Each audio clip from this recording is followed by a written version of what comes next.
Do you believe in God's perfect timing?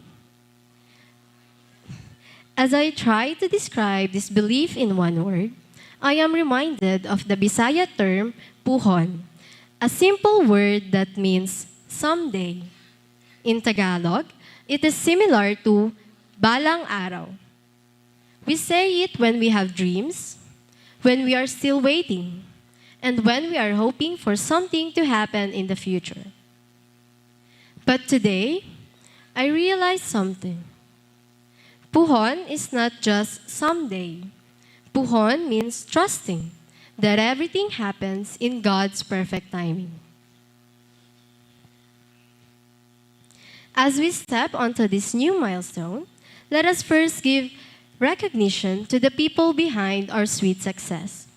First and foremost, to the Almighty God, who gave us the gift of life and the abilities we needed to reach this moment. Siya ang ating takbuhan sa tuwing tayo ay nalilito, nagtataka at nawawalan ng pag-asa. Ang ating sandigan sa bawat pagsubok na ating pinagdaanan. To our loving parents and guardians, who, despite how hard life is, still manage to make ends meet and provide us with everything we need. Sila ang ating mga unang guro sa ating buhay, ang mga taong tahimik na nagsakripisyo, nagsumikap, at naniwala sa atin na kakayanin at kinaya nating maabot ang tugatog ng tagumpay. To our hardworking faculty and school staff who patiently guided us, inspired us to become better each day, and motivated us to give not just our best but our hearts as well in everything we do.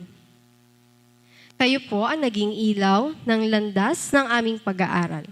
Gumabay sa amin sa tamang direksyon at humubog sa aming kaalaman, kakayahan at pagkatao. And of course, to our dearest classmates and friends who journeyed with us through our academic adventures,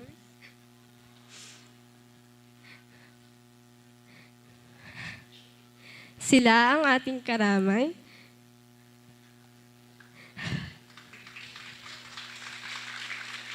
Sa bawat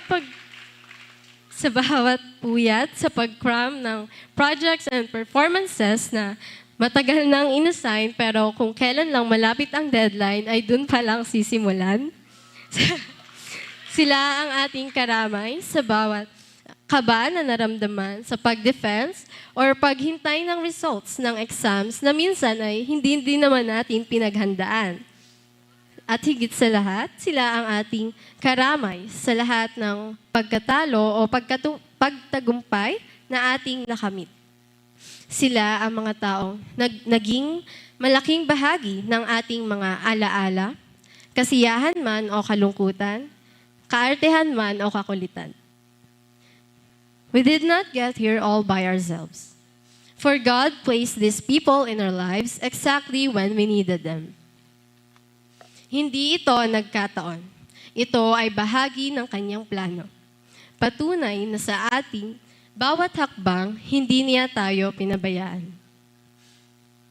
Senior high school is truly not for the weak. We face numerous obstacles that challenge us mentally, physically, and financially. There were countless times when things did not go as we planned. There were moments when we doubted, waited, and wondered, Lord, when? When kaya ako makakatulog ng walang iniisip na schoolwork? When kaya ako magiging successful sa buhay? Magiging successful ba ako? Lord, when kaya ako makakabawi sa aking mga magulang? There were also moments when we felt like total failures. Like everyone is ahead and we were all falling behind. Like we were not becoming the person we wanted to be. May mga pagkakataong ibinigay natin ng ating oras at buong kakayahan sa bawat pagsusulit, gawain, kompetisyon at sa iba't ibang pagsubok ng buhay. Ngunit, hindi tayo palaging nagtatagumpay. Kahit pakiramdam natin na tayo ang nararapat. Kaya ating naiisip na, tila ba tayo ay pinaglalaroan ng tadhana? Ngunit, sabi nga nila, may nauuna at may nahuhuli. Clap for others until it is your turn. During those doubtful times, without even realizing it, we held on to one word, puhon. Someday, things will get better. Someday, everything will make sense. And that someday, we will rise again like a phoenix from the ashes. But at that time, puhon felt far away. Like we just keep on waiting and waiting and waiting for that someday to happen, but it just doesn't feel like it would. And we did not understand why. But looking back, we now realize that every challenge had a purpose. What once felt like delay was actually preparation. In those moments, unknowingly, we were being shaped. And when things finally got better, and they did, we realized that those difficult times made us stronger, wiser, and more prepared individuals as we are now.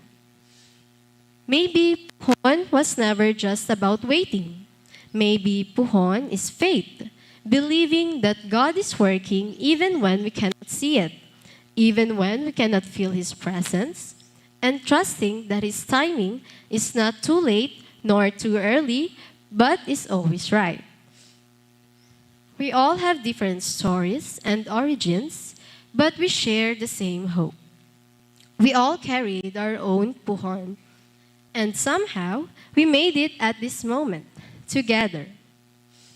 Because we were meant to be in this batch, in this time, in this very moment of our lives. As we move forward, we may not know what comes next, but just like before, God's timing will guide us. We will continue to dream. We will continue to strive.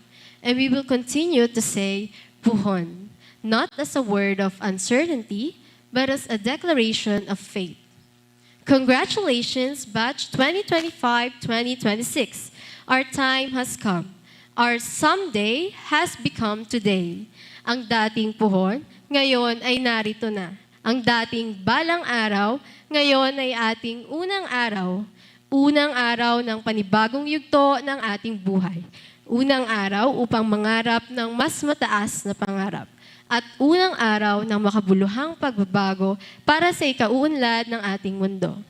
Fellow graduates, may we always trust the process, trust ourselves, and most of all, trust in God's perfect timing. Sabi nga sa kanta ni TJ Monterde, kung di man ngayon, darating din yon. Thank you.